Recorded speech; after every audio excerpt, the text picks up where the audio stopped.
Hi guys, recently a lot of people are asking me how I build items for Arc Warden. So today in this video, I'm gonna show you step by step with explanation in detail what, why and how I build items and skills for Arc Warden. So without further ado, let's jump into the game.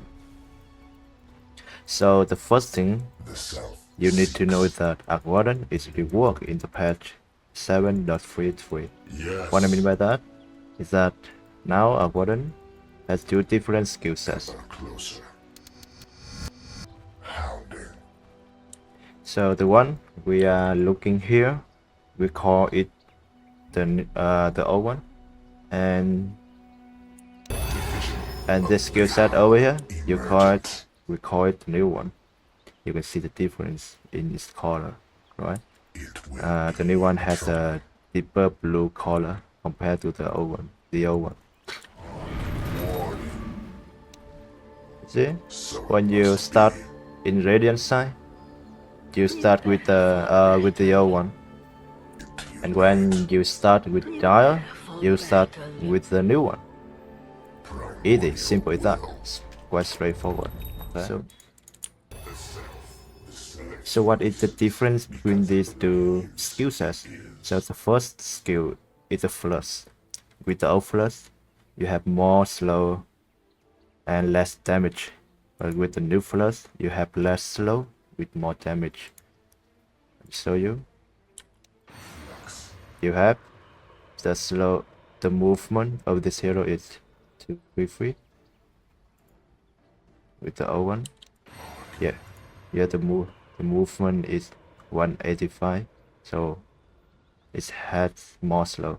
But look at the damage it costs for each hero. So this one costs less damage, and the new one has more damage.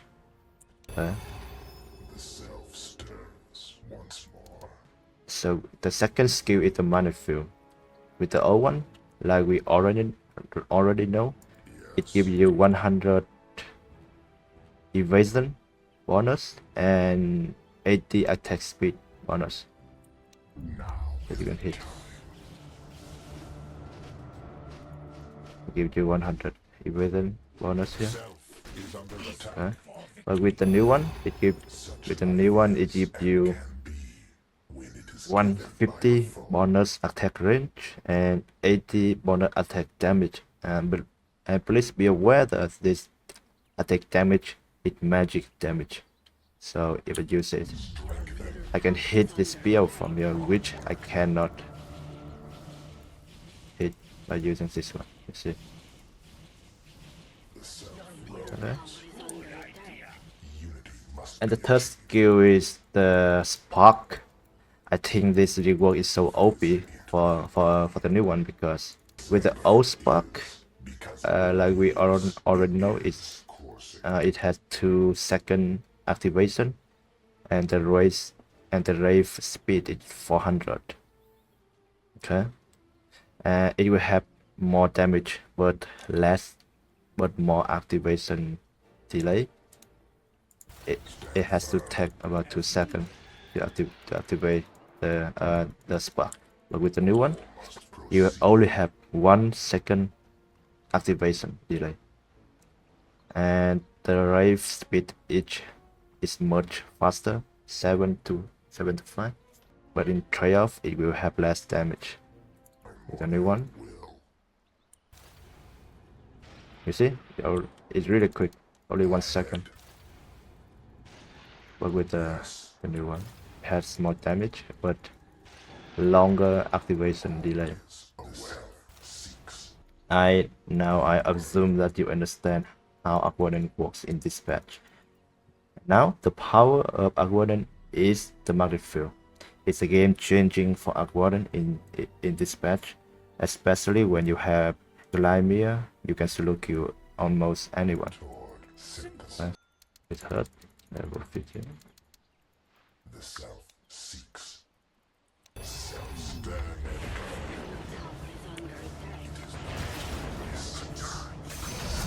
See, it's very powerful right now.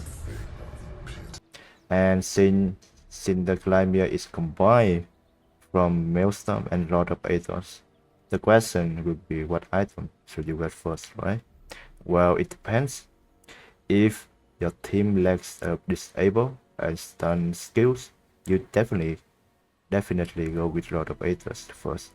Or if you want to get more stars, you can go with Lord of Aethos first as well, because this item gives you 24 intelligence, 12 strength, and 12 agility. Yeah, it is quite a lot to me. And otherwise, you can just go with Maelstrom first. It will help you farm faster with the lightning chain.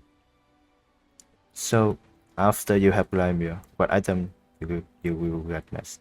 Now it really depends on the enemies. I will show you 3 different games that I play and explain why you should get the items. Okay. So this is the first game, and as you can see that I usually start the game with 2 Surlet and 2 branches, because I want to upgrade to 2 bracers and magic one later, so I can be strong enough. And you don't really need water on Arc Warden, but if you farm well early, you can rush bottle too, or otherwise you can just buy healing and get stars items instead. So let's take a look about the enemy. You can see that in this game I play against Phantom Lancer and Void Spirit. This Phantom Lancer will be our big problem later if we let him free farming. So what is my plan? I plan to pressure him by guest items that can solo kill him easily.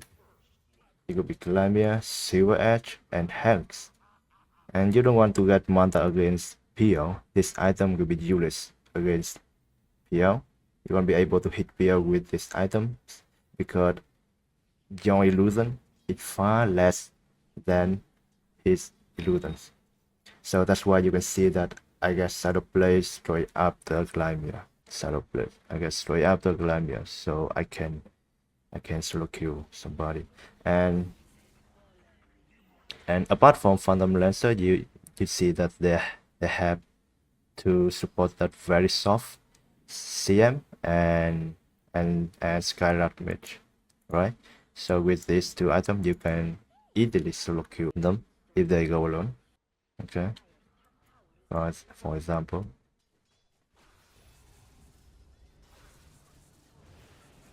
you see, if they go alone, they will be our food.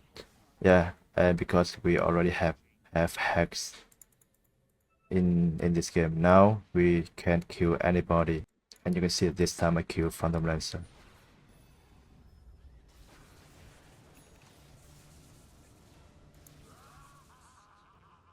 You see that with these 3 items only, I already almost kill anybody with these items. Now with the second game, you can see that I play against Naga Siren and Timber. Timber will be a mid laner in this match, and you know that Timber gonna be a problem to me because I can easily kill him with my combo. As you can see here, I can easily kill him when I get level 6.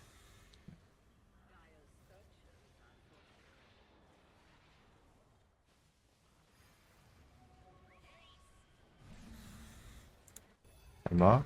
Yeah, with a little help from CM too, but I can solo kill him as well.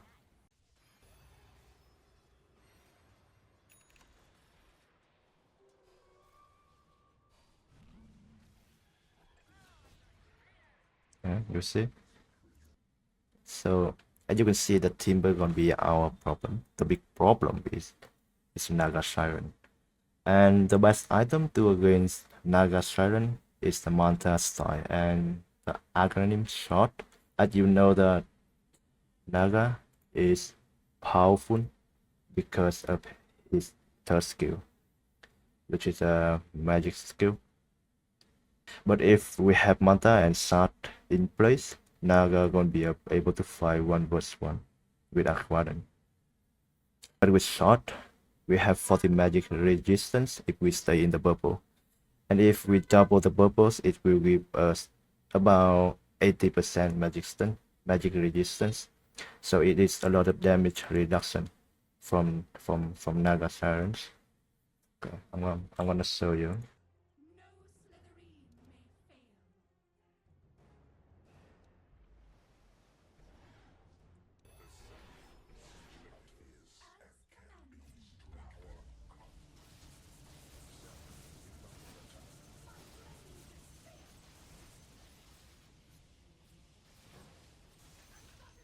As you can see that Naga Siren cannot fight 1v1 with Arc Warden. And of course it depends on a lot of factor in the team fight, teammate and some sort like that. But I'm trying to give you a demonstration about the hero individual. You see that I get Manta straight after the Goliath to so I can find Naga Siren. And one important thing is that I can escape his net. And later on, you can get the Sewage to counter Timber and Enchanters. And finally, get Hex. So that's the build order for this match if I play against Naga or Timber. So this is the third game. In this game, I play against Puck.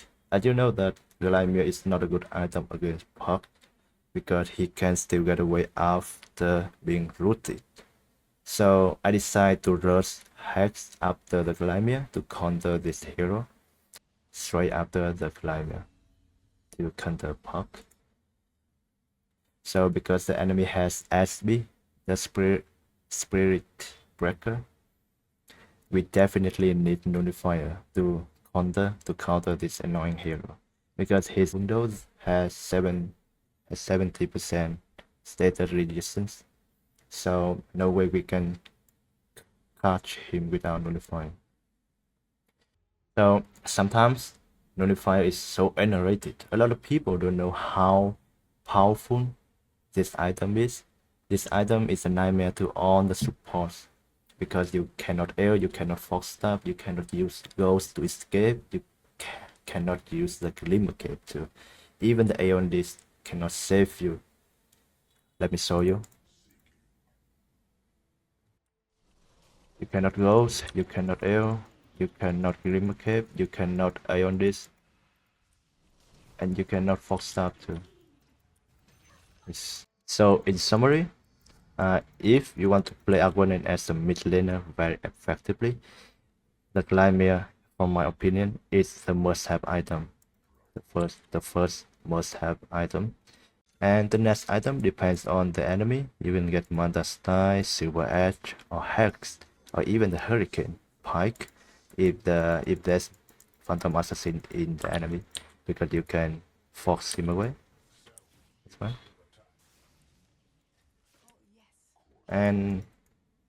And that is, and I hope this video will be helpful for you to understand all the reason behind my decision on what, why, and when I buy those items. And if you have any question, please comment in the comment section below. I will be happy to answer all of your questions.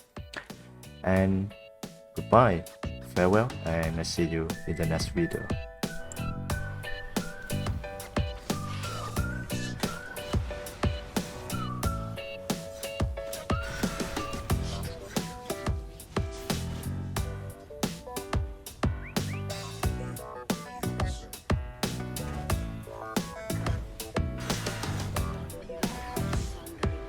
Quack.